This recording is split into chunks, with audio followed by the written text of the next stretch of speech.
Imaginemos gastar miles de dólares en los programas de productividad más avanzados del mundo. Software para gestionar el tiempo, para organizar las finanzas, planificar metas a 5 años. Tenemos todo este arsenal tecnológico listo. Pero digamos que lo instalamos en una computadora que tiene el disco duro completamente dañado. Claro, lleno de virus y errores. Exacto. Con un sistema operativo que, colapsa cada 10 minutos. Es que la máquina se va a congelar, sí o sí. Totalmente. No importa cuántas aplicaciones brillantes, costosas o nuevas le pongamos encima, simplemente no va a funcionar. Y bueno, lo verdaderamente aterrador de todo esto es que este mismo fenómeno ocurre exactamente igual en la mente humana. ¿Todos los días? Sí, todos los días, cuando se intenta cambiar algún aspecto fundamental de la vida. O sea, vamos a desempacar todo esto hoy. Me encanta la analogía porque, fíjate, esa frustración de instalar y reinstalar supuestas soluciones externas sin ver resultados reales es una experiencia sumamente universal. Sí, le pasa a muchísima gente. Se intentan aplicar nuevas dietas extremas o, no sé, presupuestos financieros ultra estrictos, reglas complejas para relacionarse mejor con los demás. Se pone todo este esfuerzo brutal en la superficie y, sin embargo, el sistema colapsa una y otra vez. Y colapsa porque la arquitectura fundamental, ese sistema operativo base de la mente humana del que hablábamos, pues sigue operando con el mismo código de siempre. Tal cual. Y por eso, para quienes nos escuchan, este tema de hoy es, digamos, de vital importancia. Sí, es crucial. Cualquier persona que sienta que repite estos patrones de autosabotaje de forma constante, que por más que se esfuerce, se levante temprano y trabaje duro, pues no logra alcanzar esas metas de prosperidad. O en el amor, ¿no? Esa persona que tropieza con la misma piedra en sus relaciones, atrayendo el mismo perfil problemático una y otra vez. Ajá, exacto. Podría estar operando con un sistema base limitante sin siquiera sospecharlo. Es que todo el esfuerzo por cambiar el mundo exterior es absolutamente en vano si no se cambia primero la imagen interna. Así es, y el objetivo de esta inmersión profunda es poner bajo la lupa un concepto psicológico fascinante llamado autoconcepto. El famoso autoconcepto. Sí, que funciona básicamente como la raíz invisible desde donde crece todo en nuestra vida, desde las finanzas hasta la paz mental. Así que antes de intentar aplicar parches al sistema, necesitamos diseccionar qué es exactamente este código fuente. Ok, entonces, para no perdernos, el autoconcepto, a ver si lo entiendo bien, ¿se puede definir como esa historia interna? Esa historia continua y silenciosa que alguien se repite a sí mismo cuando nadie más está escuchando, ¿verdad? Exacto, es el diálogo de fondo que nunca se apaga. Es como un ruido constante. Sí. Y son esas afirmaciones que operan casi como un malware destructivo.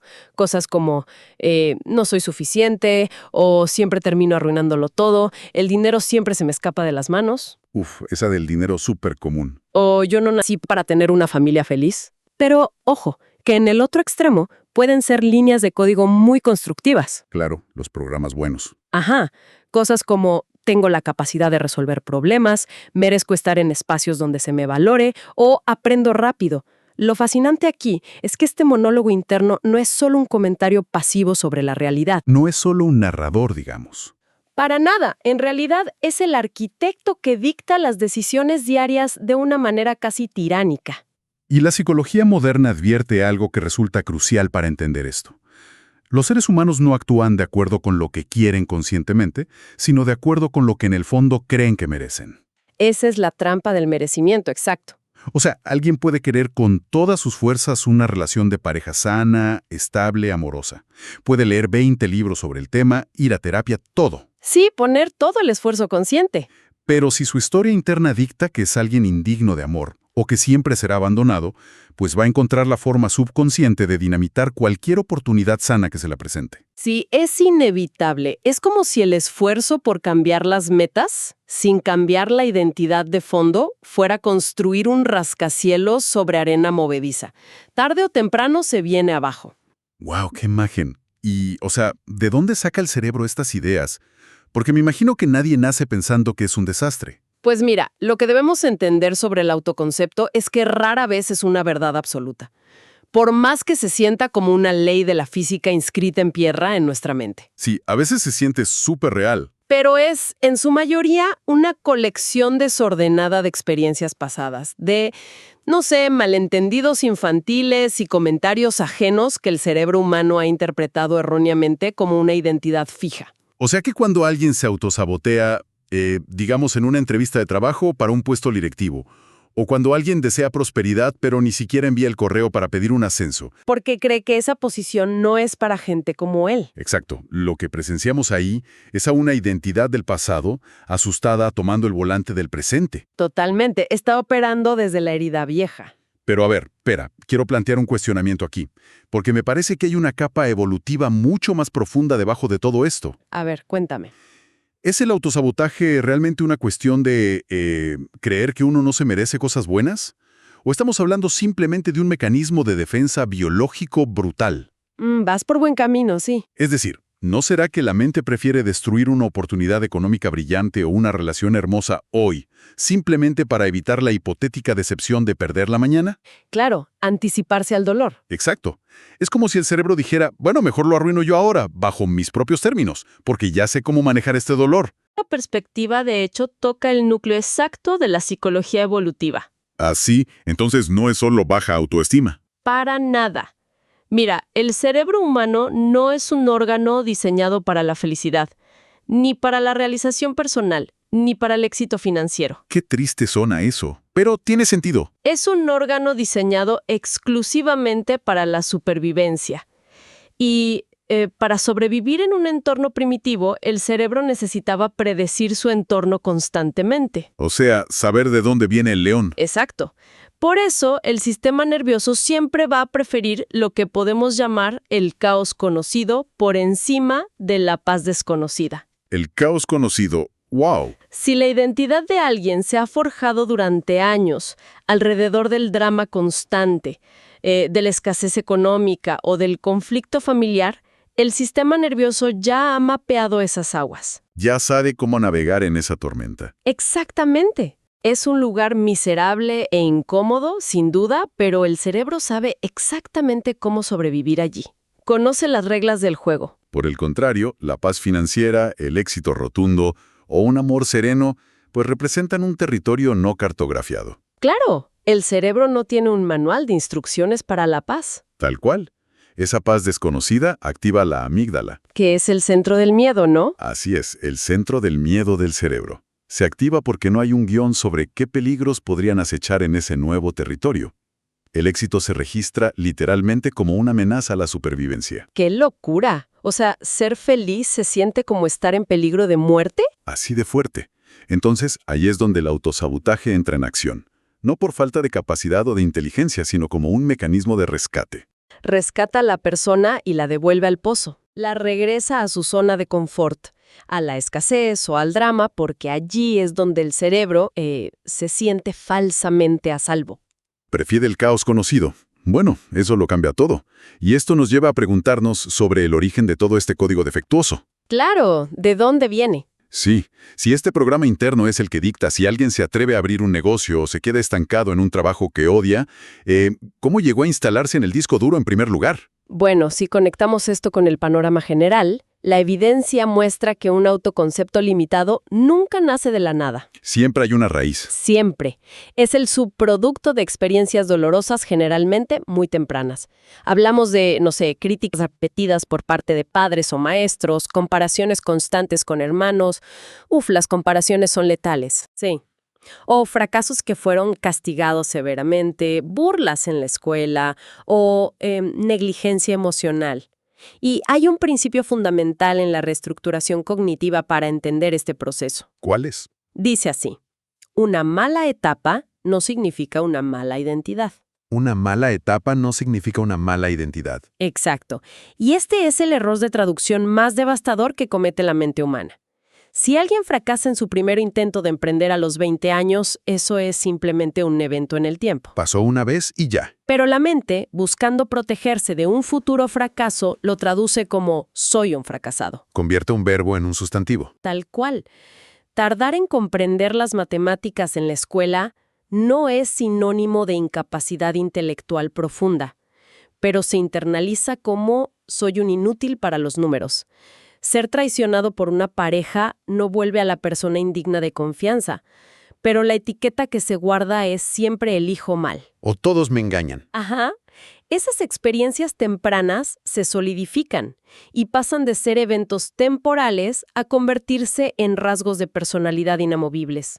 Es como si alguien, digamos, a los 7 años, se tomara una fotografía escolar en el momento exacto en que se acaba de caer en un charco de lodo. Uy, pobrecito. Sí, está llorando, tiene el uniforme sucio, el cabello despeinado y le faltan 2 dientes frontales.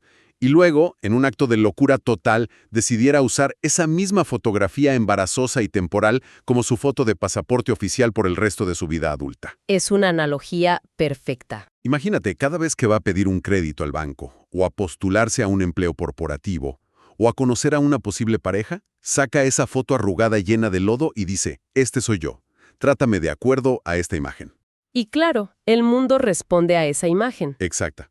Pero a nivel neurológico, yo me pregunto, ¿por qué la mente humana hace esto? O sea, ¿por qué agarra un simple tropiezo, un momento de lodo, y lo convierte en un tatuaje permanente?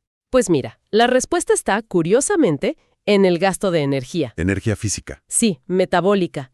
El cerebro humano pesa apenas alrededor del 2% del peso corporal total, pero consume aproximadamente el 20% de la energía metabólica del cuerpo. Consume muchísimo. Demasiado. Y pensar analíticamente agota. Vivir analizando cada situación novedosa, evaluando las propias capacidades desde cero todos los días, recalculando tu valor personal en cada interacción, Sería insostenible, claro. requiere una cantidad de energía que el cuerpo simplemente no está dispuesto a gastar. Así que el cerebro utiliza heurísticas, que son atajos cognitivos. Atajos para no pensar tanto. Exacto.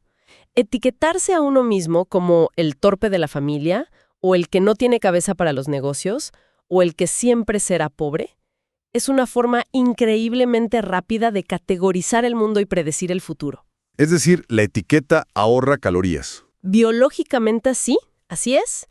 Es destructiva, limita el potencial y causa depresión, pero es innegablemente eficiente para el cerebro.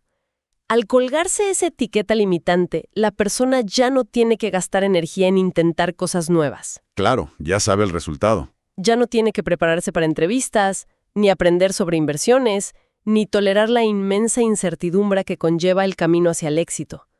La identidad fija ofrece certezas inmediatas. ¡Wow!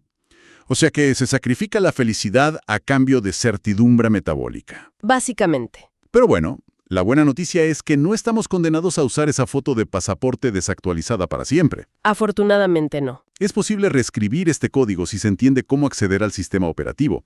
Y el método que analizamos hoy para lograrlo no empieza con grandes saltos ciegos, sino con auditorías internas. Sí, el paso 1. El primer movimiento lógico es detectar el malware. Consiste en hacerse preguntas brutalmente honestas, y aisladas de la distracción externa. Totalmente necesarias. Preguntas como, ¿qué historia me cuento realmente sobre el amor cuando me rechazan? ¿O qué asumo sobre mi capacidad para generar dinero? ¿Creo que puedo cambiar o creo que mi personalidad es de cemento? Y en la clave ahí, según los expertos en terapia cognitivo-conductual, es escribir las frases exactas que aparecen en la mente, pero sin censurarlas. Ponerlas en papel. Porque, como dice el material de hoy, no puedes cambiar un programa que no ves. Exactamente. Y mira, el acto físico y mecánico de escribir esas creencias limitantes no es un simple ejercicio de diario. Tiene un impacto neurológico profundo. ¿Qué le pasa al cerebro cuando escribimos? Bueno, cuando una creencia negativa se queda rebotando dentro de la cabeza, está atrapada en el sistema límbico, que está fuertemente ligado a la emoción y a la amígdala. Por eso se siente tan abrumador. Sí, se siente enorme, como una verdad absoluta de la que no puedes escapar. Pero al plasmar ese diálogo interno en un papel, obligas al cerebro a procesar la información a través de la corteza prefrontal, que es el área responsable de la lógica y el análisis. Lo pasas al área lógica. Exacto. Se saca el pensamiento del eco emocional de la mente e inmediatamente se le quita poder. Al verlo escrito con tinta, deja de ser el yo y se convierte simplemente en información objetiva, una cadena de palabras. Solo letras en un papel. Verlo como un objeto externo es el requisito indispensable para poder desarmarlo. Y bueno, Aquí es donde la cosa se pone realmente interesante, porque el siguiente movimiento, el paso 2, es elegir conscientemente una nueva identidad. Así es. Y aquí tengo que hacer una pausa y empujar un poco contra ciertas tendencias modernas, porque hay toda una industria del, digamos, desarrollo personal que promueve la idea de pararse frente al espejo, forzar una sonrisa y gritar, «Soy un magnate millonario y el universo me obedece». Ay, sí. Y todo esto cuando la cuenta bancaria está sobregirada y hay deudas hasta el cuello. O sea, esto me parece no solo inútil, sino profundamente perjudicial. Estoy completamente de acuerdo. No rechaza la mente esta clase de positivismo tóxico de inmediato. La rechaza violentamente. De hecho, lo que describes genera un fenómeno psicológico muy estudiado, conocido como disonancia cognitiva. Disonancia cognitiva. Sí, cuando se intenta forzar una creencia que está a años luz de la realidad empírica que el cerebro percibe todos los días, se crea una fricción insoportable. Un cortocircuito. Exacto. El subconsciente evalúa la afirmación, «soy un magnate millonario», revisa la evidencia del entorno, detecta la gran mentira y enciende las alarmas. Claro, dice, ¿a quién intentas engañar? Lejos de motivar, esto genera más ansiedad y refuerza el sentimiento de fracaso, porque el cerebro básicamente te dice, «¿me estás mintiendo? Somos un desastre». Exacto. Por eso la reestructuración real, la que proponen los expertos, no pide mentir, sino construir un puente creíble. Un puente lógico. Utiliza una progresión lógica que la mente sí esté dispuesta a cruzar sin activar sus defensas. En lugar de saltar del «nunca puedo hacer nada bien» al «soy el maestro absoluto del éxito corporativo», se busca una nueva identidad basada en el proceso. Esa es la palabra clave, proceso. Se cambia el «nunca puedo» por algo empíricamente innegable, como «tengo la capacidad de aprender paso a paso». Se cambia el «todos me abandonan» por «estoy aprendiendo a elegir vínculos más sanos». O el «siempre estoy quebrado» evoluciona a «puedo desarrollar habilidades financieras». Es un cambio sutil, pero muy poderoso. Es un enfoque basado en la evolución constante y no en un perfeccionismo inalcanzable.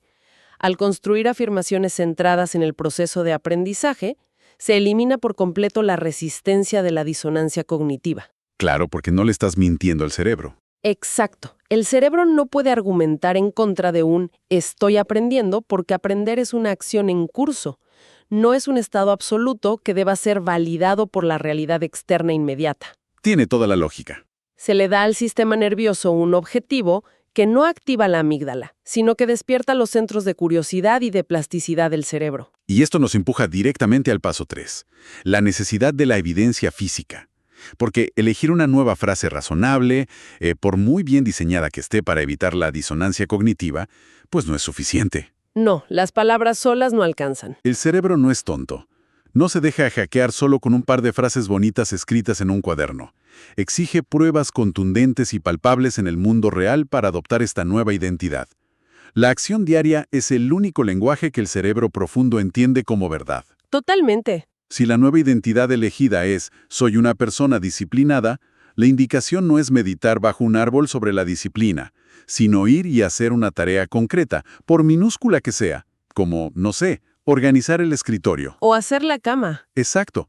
Si la identidad es «me respeto a mí mismo», se tiene que demostrar sosteniendo un límite firme en una conversación incómoda ese mismo día. Sí, el comportamiento físico es el voto que se emite a favor de la nueva identidad. ¡Qué buena forma de verlo! Un voto. Y aquí es donde entra en juego la neuroplasticidad, que es esta extraordinaria capacidad del cerebro físico para formar nuevas conexiones sinápticas y reconfigurarse estructuralmente. Literalmente cambiar de forma. Sí, hay un principio en neurociencia muy famoso que dice, las neuronas que se disparan juntas se conectan juntas. Ajá. Cada vez que una persona ejecuta una pequeña acción alineada con su nueva identidad, dispara un circuito neuronal específico.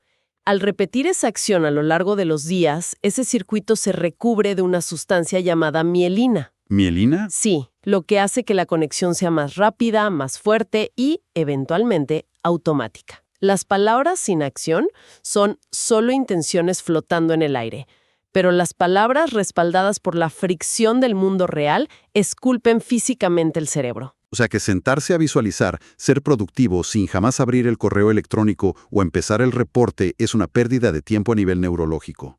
Absolutamente. La acción es el pegamento de la identidad porque construye confianza en uno mismo. Y si no hay acción, el cerebro mira la afirmación y dice, buen intento, pero conozco tu historial, no te creo. Tal cual. Sin embargo, y aquí entramos al cuarto paso del documento, hay un momento del día donde el cerebro parece estar inusualmente vulnerable a la sugestión, incluso antes de que ocurra la acción en el mundo físico. Sí, es un momento clave. Es el periodo justo antes de quedarse dormido. Y mira, sugerir que uno imagine a esa nueva versión de sí mismo, más segura, estable y abundante, mientras está en la cama, de buenas a primeras suena casi místico. Suena esotérico, claro. Pero entiendo que hay una explicación fisiológica dura y pura detrás de esto, ¿no? Sí, lejos del misticismo, esto plantea una pregunta importante sobre cómo aprovechamos la biología del sueño. A ver, Ese estado de transición entre la vigilia y el sueño profundo se conoce clínicamente como el estado hipnagógico. estado hipnagógico. ¿Ok? Sí, durante el día, cuando una persona está despierta, activa y alerta, su cerebro opera predominantemente en ondas beta. Las ondas beta son súper rápidas, analíticas y críticas. Son las que nos mantienen alerta en la calle, digamos. Exacto. Son las responsables de evaluar riesgos y de dudar de todo. Pero a medida que la cabeza toca la almohada y el cuerpo se empieza a relajar, la frecuencia cerebral se ralentiza, pasando a ondas alfa y luego a ondas teta. Es como si el cerebro fuera un club nocturno de acceso muy exclusivo. A ver, me gusta esa imagen. Sí, o sea, durante el día, en estado de ondas beta, tienes a un guardia de seguridad gigante, analítico y malhumorado en la puerta del club. Ese guardia es el pensamiento crítico. Totalmente. Si intentas meter una idea nueva y radical como «merezco el éxito financiero», el guardia revisa la lista, ve que no coincide con el historial del club y te prohíbe la entrada. La idea se queda afuera en la calle. ¿Rechazada? Pero en ese estado hipnagógico antes de dormir, cuando las ondas bajan a alfa y teta, es como si el guardia de seguridad se fuera a tomar un descanso. La puerta queda abierta, sin vigilancia. Esa es una ilustración impecable de cómo funciona la barrera crítica consciente. Al bajar la guardia analítica, el cerebro subconsciente queda expuesto y altamente receptivo. ¡Wow! Entra directo. ¿Sí? Si en ese preciso momento, en ese estado teta de profunda relajación, la persona ensaya mentalmente su nueva identidad. Digamos, se visualiza actuando con confianza, o sintiendo la tranquilidad de la abundancia, o reaccionando con mucha calma ante un conflicto. Ajá. El cerebro procesa esa imagen no como una fantasía, sino como una experiencia emocional real y vivida. A nivel químico, el cerebro no distingue claramente entre un evento vívidamente imaginado en estado teta y un evento físico real. ¡Qué increíble! Se convierte en un simulador de vuelo, literalmente. Esa es la metáfora perfecta, un simulador de vuelo. Prepara las vías neuronales para que, al día siguiente, las pequeñas acciones de las que hablábamos antes requieran muchísima menos fuerza de voluntad. Es como dejar el software instalándose en segundo plano durante la madrugada para que el sistema amanezca actualizado. Exactamente. Entonces, si alguien realmente ejecuta este ciclo completo, o sea, hace el trabajo incómodo de detectar las etiquetas podridas, luego elige conscientemente nuevos puentes lógicos y respalda esas ideas con pequeñas acciones implacables para generar neuroplasticidad, ¿Sí? y además utiliza el estado hipnagógico como simulador de vuelo por las noches, la gran pregunta es, ¿qué es lo que empieza a materializarse en el mundo exterior en la sección 5? Pues mira, la transformación deja de ser una lucha agotadora, de apretar los dientes, y se vuelve un desenlace totalmente orgánico. Orgánico, fluye. Exacto. Cuando el autoconcepto base se actualiza de verdad, la realidad externa se ve obligada a alinearse. La persona empieza a tomar decisiones automáticas que priorizan su bienestar. Ya no tiene que forzarlo. No, ya no. La tolerancia hacia la toxicidad, ya sea, digamos, en un entorno laboral abusivo o en dinámicas familiares manipuladoras, cae drásticamente a cero. Porque el nuevo sistema operativo sencillamente rechaza ese código. Como un antivirus. Tal cual. Las personas se atreven a pedir el salario que realmente refleja su capacidad, invierten su tiempo libre en educación en lugar de en evasión constante. Claro, cambian los hábitos. Y al cambiar los comportamientos base, pues inevitablemente cambian los ingresos, la calidad de las relaciones amorosas y la salud física. Ya no se persigue el éxito con angustia. ¿No? El éxito se vuelve un subproducto natural de ser alguien que se respeta profundamente. Entonces, ¿Qué significa todo esto al final del día? A mí me parece que el núcleo de esta exploración psicológica no es una invitación a destruirnos para fabricar un avatar artificial nuevo. Para nada. O sea, el objetivo de reprogramar el autoconcepto no es convertir a alguien en un extraño irreconocible, obsesionado con la hiperproductividad o con un positivismo plástico de redes sociales. Todo lo contrario. Y creo que este es el mensaje más bonito de toda esta teoría. ¿Cuál dirías que es? Que el verdadero propósito de desarmar el autoconcepto defectuoso es en realidad el despojo. El despojo. Quitar capas. Sí, no se trata de añadir una personalidad postiza encima de todo lo demás, sino de limpiar los escombros. Es el trabajo valiente de recordar la esencia original que existía antes. ¿Antes de qué? Antes de que las heridas mal curadas, los fracasos mal interpretados y, sobre todo, las proyecciones de adultos asustados a nuestro alrededor cuando éramos niños, nos convencieran de que éramos insuficientes. ¡Wow! Se trata de regresar a una versión limpia, capaz y profundamente digna de nosotros mismos. Me encanta. Se recapitula así la premisa más poderosa que rige la psicología humana. Y es que la vida externa siempre, pero irremediablemente siempre, es el eco de la identidad interna. Es la sombra siguiendo la forma del cuerpo, ni más ni menos. Exacto. Cambiar el nombre con el que uno se llama a sí mismo en la intimidad y el silencio de su propia mente cuando nadie más ve, es el único verdadero catalizador que existe para alterar la forma en que se experimenta el mundo exterior. Estoy convencida de eso. Modificar el código fuente es el único camino real. Cualquier otra cosa es simplemente cambiar el color de la pantalla mientras la computadora sigue congelada. Y bueno, para quienes han seguido de cerca esta exploración a las profundidades de la mente hoy, queremos dejar una idea inquietante y poderosa sobre la cual reflexionar, llevada un paso más allá de todo lo que hemos analizado hoy. A ver. Si resulta que la identidad actual con la que operamos, esa que dicta cuánto ganamos, a quién amamos y qué tanto sufrimos, es en gran medida un viejo guión escrito en el pasado por una versión infantil, asustada e inexperta de nosotros mismos? O peor aún, un guión redactado por las inseguridades de otros. Exacto, por las limitaciones de las personas que nos rodearon. Si eso es cierto, ¿qué pasaría si nuestra versión presente, la de hoy, que es innegablemente mucho más sabia, más madura y más consciente de sus recursos, exigiera sentarse esta misma noche en la silla del director para reescribir toda esa historia desde la primera página? ¡Qué gran pregunta! Es una pregunta que vale la pena llevarse como tarea al estado hipnagógico esta noche. Totalmente recomendado. Ha sido un viaje fascinante por la arquitectura de la mente. Gracias por escuchar y, sobre todo, por atreverse a cuestionar el código fuente de su propia historia. Hasta la próxima inmersión.